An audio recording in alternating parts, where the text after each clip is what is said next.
What's up guys, welcome to a new episode of Filmmaking Friday. Today we're going to talk about how to choose the right SD card.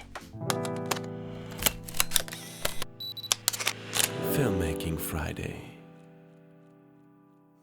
Welcome back to the series. Today we're going to dive into the world of SD cards and take a look at how you can determine which one is the right one for you. Alright, there are three different SD card types you will come across: SD, SDXC and SDHC. The regular SD card stands for Secure Digital. These cards are pretty much outdated now, as they usually cap out at 2 GB of storage. Not a lot of room for today's high quality videos and photos, but you might find them in older devices. Next up we have SDHC or Secure Digital High Capacity cards. These have a storage range from 4 to 32 GB. They're suitable for basic photography or storing a few Full HD videos. But if you're doing anything more intense, you'll need more than 32 GB, which brings us to SDXC, which stands for Secure Digital Extended Capacity. Isn't that an E?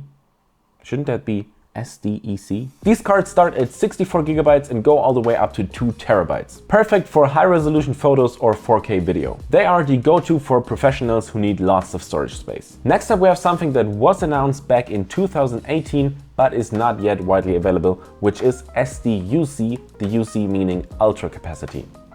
They're just going above and beyond. High extended, ultra, mega, insane capacity. And by the way, all of these things also apply to micro SD cards. Alright, now that you know the basic types of SD cards, let's talk about speed. This is where things can become a little bit tricky because the SD cards come in different speed classes which tell you how fast you can write on the card. First, we have the basic speed classes, class 2, 4, 6 and 10. The number indicates the minimum writing speed in megabytes per second. For example, class 10 means a minimum of 10 megabytes per second, while class 2 means a maximum of 2 megabytes per second. Basically, higher number, better performance. For a full HD video, you'll definitely want a class 10 card. Anything lower might cause lag or drop frames in your videos. Next up, we've got the UHS Speed Classes, which stands for Ultra High Speed. You'll see these labeled as U1 and U3. U1 has a minimum writing speed of 10 megabytes per second, while U3 supports at least 30 megabytes a second. So if you're shooting 4K video or photos in burst mode, a U3 card is a must. Last but not least, there's the Video Speed class, ranging from V6 to V90.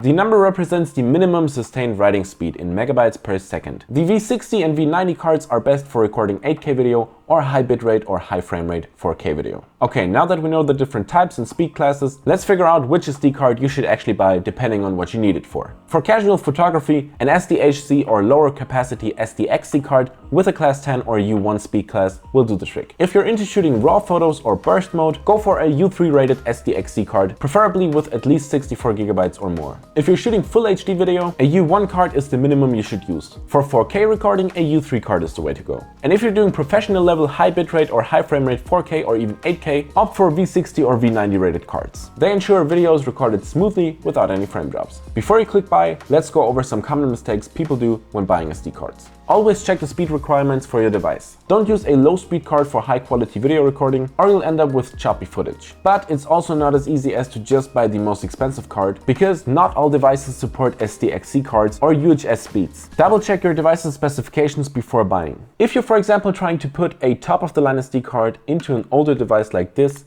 you may not be able to use it. And the last tip I have for you, not sponsored, is stick to brands like SanDisk, Kingston or Samsung. Off-brand cards may save you a few bucks up front, but they could cost you even more in the long run if they fail or corrupt your data. Trust me, data restoring is very expensive. Very expensive. Now that's it for today's episode. That was my guide on how to choose the right SD card. I really hope you found it informative and useful. As always, feel free to leave any questions and comments down below. Don't forget to subscribe so you don't miss out on any future episodes. Next week, we're going to talk all about the right image resolution, so see you there.